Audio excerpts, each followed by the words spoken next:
बिस्मिल्लाहिर्रहमानिर्रहीम। अस्सलाम वालेकुम। आज मैं अदरक को लॉन्ग टाइम के लिए कैसे स्टोर करते हैं वो बता रही हूँ। ये मेरी 1 किलो अदरक है। इसे मैंने अच्छी तरह धो के और खुश्क कर लिया। धूप में कर लें या फिर पंखे की हवा में आप इसे खुश्क कर सकते हैं। अगर आप इसे लॉन्ग टाइम के लिए स्टोर करना चाहते हैं तो ये टिश्यू पेपर लगा सकते हैं, अखबार का कागज़ लगा सकते हैं।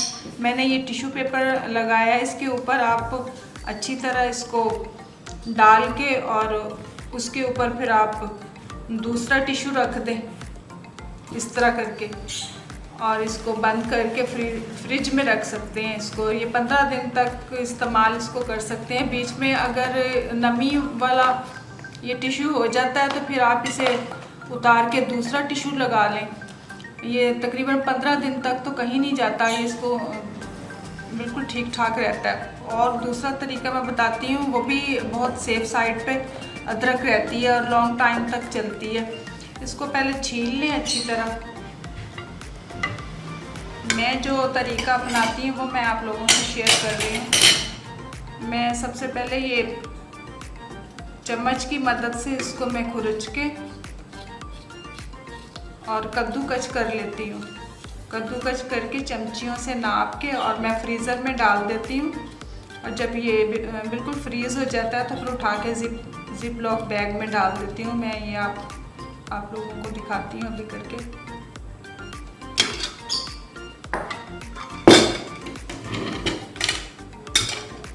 ये देखिए, ये छोटा सा मेरा ये टूल है, इससे मैं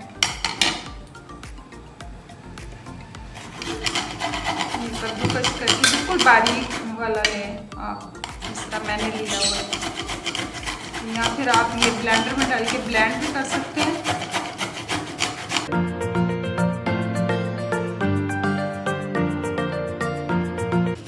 इसको अच्छी तरह छील के तो कद्दूकस कर लें इसको। और कद्दूकस करके ये चमची हैं जो 2 चम्मच लिए हुए हैं, ये अगर आपने टीस्पून नापना है तो इस टीस्पून से नाप के, मैं जो अपने घर में अमूमन करती हूँ वो आप लोगों से शेयर कर रही हूँ मैं। ये इस तरह करके और नीचे इसको चिकना करना, ग्रीस कर लें इस प्लेट को। और ये 1 टीस्पून है, और अगर टेबल स्पून अगर आप लेना चाह रहे हैं तो फिर ये टेबल स्पून से अच्छी तरह नाप के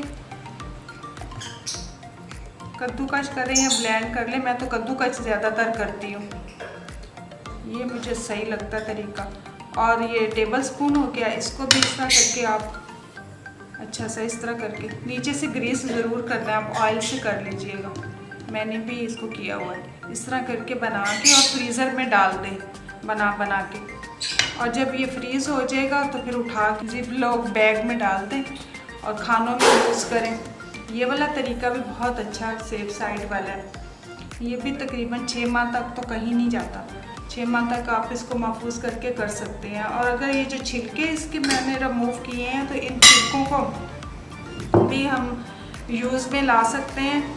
ये छिलके जो हैं ये भी कारआमद हैं, इसे फेंकना नहीं चाहिए। ये यखनी वगैरह में यूज़ हो जाते हैं, जैसे पोटली बना के हम दूसरे स्पाइसेस के साथ इसको भी डाल दें तो अच्छा सा इसका भी अरोमा आ जाता है यखनी में। इसके अलावा ये चाय की पत्ती में भी डाल सकते हैं। चाय की पत्ती जब चाय बनाते हैं तो उसके लिए ये यूज़ हो जाते हैं, क्योंकि फिर छान के हमने पत्ती फेंक देनी तो ये इसके साथ ही फिर इस्तेमाल हो जाएगा। ये वाला तरीका भी बहुत अच्छा, छिलके भी इस्तेमाल में आ सकते हैं। और एक और तरीका भी है, कद्दूकस करके आप इसकी सौंठ भी बना सकते हैं। कद्दूकस करके आप धूप में इसे सुखा लें और इसको फिर ब्लेंडर में डाल के पीस लें और उसको डब्बों में भर के रख दें तो सौंठ तैयार हो जाती है, जो निहारी वगैरह में यूज़ होती है। जूलियन कटिंग भी कर सकते हैं, जो कढ़ाई गोश्त वगैरह में निहारी में हम ऊपर से डालते हैं, तो वो भी आप लोग कर सकते हैं कि जूलियन कटिंग। वो मैं आपको करके दिखा देती हूँ। और उसको भी जिप लॉक बैग में डालें और उसमें फ्रीज़र में डाल दें। टाइम की बचत हो जाती है। जैसे ख़वातीन जॉब वगैरह करती हैं या छोटे बच्चों वाली हैं तो उनके पास टाइम नहीं होता, तो वो ये इस तरह छोटी छोटी चीज़ें पहले से करके रख लें तो वो यूज़ हो जाती है। और 1 किलो मेरे ख्याल में काफ़ी अरसे तक चल जाता है। मैं अभी जूलियन कटिंग भी आपको करके दिखा देती हूँ। अच्छा, ये देखें, ये जूलियन कटिंग है। इसको मैंने बारीक बारीक काट लिया है। ये बिरयानी में और कढ़ाई गोश्त में और निहारी में ये बहुत यूज़ होती है। तो ये इसको डिब्बे में भर के एयर टाइट, तो ये भी छोटी छोटी सी है, ये भी बड़ी टाइम टेकिंग चीज़ है, तो वो पहले से करके रख दें तो ज़्यादा आसानी होती है। इसको बंद करके फ्रीज़र में डाल दें, जब ज़रूरत हो फ़ौरन निकालें और इसको यूज़ कर लें। ये मैंने अभी कद्दूकस करके ये बनाया है, ताज़ा है, ये मैंने अभी बनाया। और ये मेरा पहले का जो मैंने फ्रीज़र में रख के फ्रीज़ किया था, ये देखें ये सख्त हुआ हुआ है। इसे ज़िप लॉक बैग में भर लें या एयर टाइट डिब्बे में भर के रख लें। और एक तरीका ये भी है, ये छील के इसको ये भी फ्रीज़र में डाल सकते हैं, और ये सख्त हुआ हुआ है छोटे छोटे टुकड़े करके, और इसे भी जब ज़रूरत हो तो उस वक्त हम कद्दूकस कर सकते हैं। ये फ्रीज़ हुआ हुआ सख्त भी बहुत अच्छे तरीके से कद्दूकस हो जाता है और पिस भी जाता है बहुत अच्छे तरीके। देखिए ये कद्दूकस हो रहा है, बड़े आसानी से होता है ये, हालांकि ये फ्रीज़ हुआ हुआ है। ये देखें कितना अच्छा सा हो रहा है, ये इसके छोटे छोटे से स्लाइस कट रहे हैं बारीक बारीक से, ये बड़े मज़े का लग रहा है। ये भी उसी वक्त डाला जा सकता है, और ये हावन दस्ते में या ब्लेंडर में डाल के ब्लेंड भी बड़ी जल्दी हो जाता है। ये देखें इसको भी किया जा सकता है। ये देखें सख्त है ये, और ये मेरे फ्रीज़ ये तो ताज़े हैं, ये देखें बिल्कुल। और ये जो हैं ये फ्रीज़ हुए हैं, ये देखें ये कितने मज़े के लग रहे हैं। इसको ज़िप लॉक बैग में ये टाइट किसी डब्बे में भर के, और ये महीनों चलाए जा सकते हैं। ये तरीका मुझे ज़्यादा पसंद है, मैं इसी तरह करती हूँ। अगर आप लोगों को मेरा ये तरीका पसंद है तो आप लोग भी इसी तरह कीजिएगा। इसके अलावा सौंठ वाला तरीका जो मैंने कहा कि वो सौंठ भी बना सकते हैं।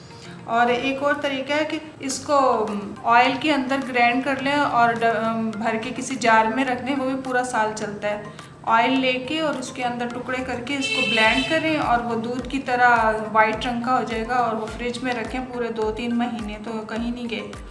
ये रमज़ान में या फिर बड़ी ईद पे जो बहुत ज़्यादा ख़वातीन को काम होता है, रमज़ान में भी होता है काम, या फिर बच्चों वाली हैं जो छोटे छोटे बच्चों वाली हैं या जॉब्स वगैरह वाली ख़वातीन हैं, वो इसको करके रख सकती हैं। उम्मीद करती हूँ मेरे ये तरीके पसंद आएंगे और आप लोग इनको अपनाएंगे। अगर आप लोगों को मेरा ये तरीका पसंद आया हो तो लाइक करें, शेयर करें और मेरे चैनल को सब्सक्राइब करें, और दुआओं में मुझे याद रखें। अल्लाह हाफिज़।